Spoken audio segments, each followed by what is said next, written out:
രവീന്ദ്രൻ നീ അവിടെ അനുമേനോൻ ധ്യാൻ ശ്രീനിവാസൻ മൂവിയാണ്. ഒരു ക്യൂട്ട് ഫാമിലി ഫൺ മൂവിയാണ് പടം. കോമഡീസ് അത്യാവശ്യം തന്നെ വർക്കൗട്ട് ഉണ്ട്. പ്രത്യേകിച്ച് അസീസിൻ്റെ ക്യാരക്ടർ നല്ല അടിപൊളിയായിട്ടുണ്ട്. ഓവറോൾ നോക്കുകയാണെങ്കിൽ മാരക പടമൊന്നുമല്ല, ബട്ട് സിമ്പിൾ ഫാമിലി ആയിട്ട് ഒന്ന് എൻജോയ് ചെയ്യാൻ പറ്റിയൊരു സ്വീറ്റ് ഫൺ മൂവി. കോമഡിക്കാണ് കൂടുതൽ ഇമ്പോർട്ടൻസ്.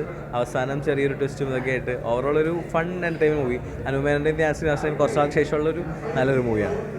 നല്ലൊരു കുടുംബ കഥയുള്ള ഒരു ചിത്രം. എന്തായാലും എല്ലാ ആർട്ടിസ്റ്റുകളും നന്നായിട്ട് പെർഫോം ചെയ്തിട്ടുണ്ട്. കുറേ ചിരിക്കാനുള്ള ചെറിയ ചെറിയ കുറേ നല്ല നല്ല എന്താ പറയുക ഒരു സിറ്റുവേഷൻ ഉണ്ട് ഇതിൽ. അപ്പോൾ എല്ലാവരും പോയി കാണുക. ഹ്യൂമർ വർക്കൗട്ടായിട്ടുണ്ട്. എന്നാലും സെക്കൻഡ് ഹാഫിലൊക്കെ നല്ലോണം അങ്ങനെ നമുക്ക് അങ്ങനത്തെ സിറ്റുവേഷൻസ് ഉണ്ട് സിനിമയിൽ. എന്തായാലും എല്ലാവരും തിയേറ്ററിൽ പോയി കാണാം. Thank you. ഇഷ്ടമായി, നല്ല പടമാണ്. ചിരിക്കാനുണ്ട്. ഞാൻ അടിപൊളി, എല്ലാവരും നന്നായിട്ടുണ്ട്.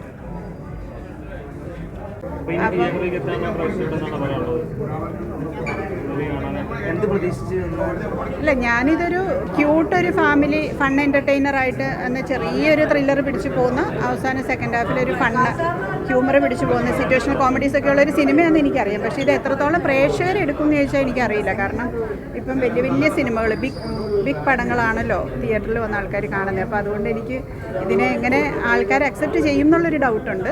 പക്ഷേ നോക്കാം. ഇപ്പം വൈകുന്നേരത്തേക്ക് അതിൻ്റെ ഒരു കറക്റ്റ് ഒരു പിക്ചർ വരും ഞാൻ വിശ്വസിക്കുന്നു. അല്ല, ഇപ്പോൾ ഒന്നും പ്ലാൻഡ് അല്ല. നമ്മൾ ഒരെണ്ണം ഇങ്ങനെ പറഞ്ഞു വെച്ചിട്ടുണ്ട്, അത് ആയിട്ടില്ല. നമ്മളിപ്പോൾ ഒന്ന് ഒരു ബ്രേക്ക് എടുത്തിട്ട് പതിയെ ഇനി ചെയ്യുള്ളൂ. അങ്ങനെ ബഡ്ജറ്റ് നോക്കിയല്ല, ഇനി നമ്മൾ കുറച്ചൊന്ന് കെയർഫുൾ ആയിരിക്കും. സ്ക്രിപ്റ്റും ടെക്നീഷ്യൻസും ഒക്കെ നോക്കിയിട്ടുള്ള ഒരു സംഭവമായിരിക്കും. കുറച്ചുകൂടി ഇപ്പം സിനിമ ഒരുപാട് മാറി, പ്രേക്ഷകരുടെ അഭിരുചികൾ മാറി. അപ്പോൾ അതനുസരിച്ച് നമ്മളും അപ്ഡേറ്റ് ആവണമല്ലോ. അപ്പം കുറച്ചൊന്ന് നോക്കിയിട്ടൊക്കെ ഇനി ചെയ്യുള്ളൂ. സ്റ്റാർ വാല്യൂ എന്നതിനേക്കാൾ ഉപരി content based and technician based. കുറച്ച് യൂത്തിന് ഇപ്പം അങ്ങനത്തെ കുറച്ച് ഇതിലേക്ക് മാറിയിട്ടുണ്ട്. അപ്പോൾ അതൊക്കെ നോക്കിയിട്ട് നമ്മളൊന്ന് മാറ്റിപ്പിടിക്കാൻ ശ്രമിക്കും. അപ്പം ഇതെങ്ങനെ പോകുന്നു നോക്കട്ടെ. ഇതൊരു ചെറിയ പടമാണ്. അപ്പം എന്താണ് അഭിപ്രായം എന്ന് അറിഞ്ഞില്ല. അപ്പം നിങ്ങളൊക്കെ കണ്ടതാണല്ലോ. അപ്പം ഉണ്ട് അതുണ്ട്. അതായിട്ടില്ല, പറയാം. ഒന്നും പറയാറായിട്ടില്ല. അല്ലല്ല, അതിൻ്റെ സ്ക്രിപ്റ്റിംഗ് നടന്നുകൊണ്ടിരിക്കുന്നു. അല്ല, ശരിക്കും ഈ പ്രൊഡക്ഷനും അഭിനയത്തെ വിടാം. അപ്പം എന്നോട് ചോദിക്കും, നീ എന്തിനാണ് കയറി അഭിനയിക്കുന്നതെന്ന് ചോദിക്കും. അല്ല, ഇപ്പം അഭിനയിക്കുന്നത് എന്തുകൊണ്ടാണെന്ന് ചോദിച്ചാൽ 10 ലക്ഷം രൂപ ലാഭിക്കാമല്ലോ. 10 ലക്ഷം രൂപ ലാഭിച്ചാൽ നമ്മുടെ കിടപ്പാടം നമുക്ക് 10 ലക്ഷത്തിന് വീണ്ടെടുക്കാമല്ലോ. അതുകൊണ്ട് ആ റോളങ്ങ് ഞാൻ ചെയ്യുന്നതേ ഉള്ളൂ. അതുകൊണ്ട് അതിനെപ്പറ്റി ആരും ബോധർ ചെയ്യണ്ട. ഇപ്പോൾ വേറെ ആൾ അഭിനയിച്ചാലും 10-15 ലക്ഷമൊക്കെ കൊടുക്കേണ്ടി വരും. ഇപ്പോൾ ഇതിനകത്തൊക്കെ അഭിനയിച്ച മുഴുനീള ക്യാരക്ടറാണ്. അപ്പോൾ നമ്മൾ ഫണ്ട് സൂക്ഷിക്കുക എന്നുള്ളതല്ലേ. അപ്പോൾ കഴിയുന്ന മറ്റുള്ളവർക്ക് കൊടുക്കാൻ നമ്മൾ തന്നെ വെച്ചുകൊണ്ടിരിക്കുക. അപ്പോൾ അതുകൊണ്ടാണ് ഞാൻ അഭിനയിക്കുന്നത്. പിന്നെ പ്രൊഡക്ഷൻ എന്നുള്ളത് എപ്പോഴും ടെൻഷനാണ്. നമ്മൾ പ്രൊഡ്യൂസ് ചെയ്ത് ഒരു പടം ഇറക്കാമെന്ന് വെച്ചാൽ അതിൻ്റെ എല്ലാ സാധനങ്ങളും നമ്മുടെ ഇപ്പോൾ ഒരു ഓഡിയോ ലോഞ്ച് വെച്ചാൽ തന്നെ നമ്മൾ അഭിനയിച്ചവരെ ടേക്ക് കെയർ ചെയ്യണം, അവരെ കൊണ്ടുവരണം, അവരെ ഹാപ്പിയാക്കണം, അവരെ എന്താ പറയുക, അവരുടെ എല്ലാ കാര്യങ്ങളും നമ്മൾ ടേക്ക് കെയർ ചെയ്യണം ആസ് എ ഹോസ്റ്റ്. അപ്പം ഞാനാണ് ആ കാര്യത്തിൽ കുറച്ച് മുൻപന്തിയിൽ. എനിക്കിങ്ങനെ ഭയങ്കര ടെൻഷനാണ്. അവർ കംഫർട്ടാണോ അപ്പോൾ അങ്ങനെ അതെ. അപ്പോൾ എനിക്കിങ്ങനെ അത് ഷൂട്ടിൻ്റെ സമയത്തൊക്കെ അങ്ങനെയാണ്. ഇവരൊക്കെ ഈ ആർട്ടിസ്റ്റുകളൊക്കെ നമ്മൾ വിളിക്കുന്നതാണല്ലോ.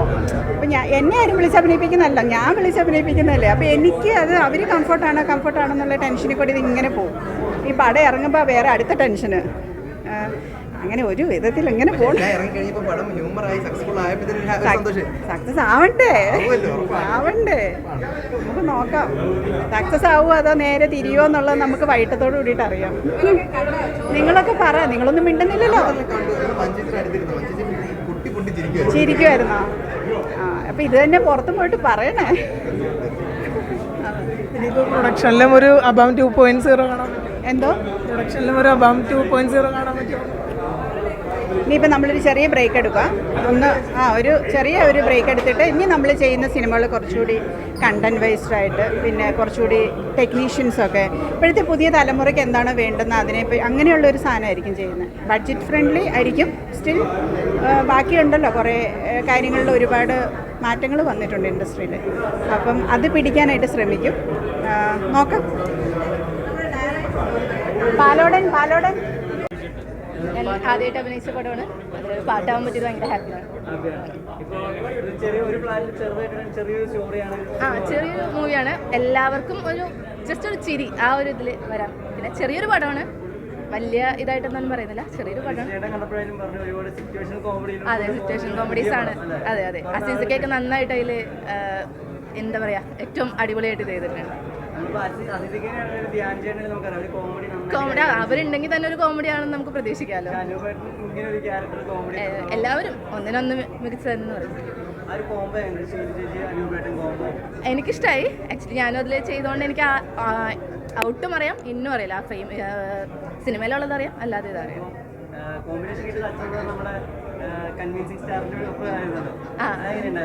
നല്ലതാണ്. എനിക്ക് ഓൾമോസ്റ്റ് എല്ലാം കൊണ്ടും ഹാപ്പിയാണ്. എനിക്ക് ഫസ്റ്റത്തെ ഇത് കണ്ട് ഭയങ്കര ഹാപ്പിയാണ് ഞാൻ.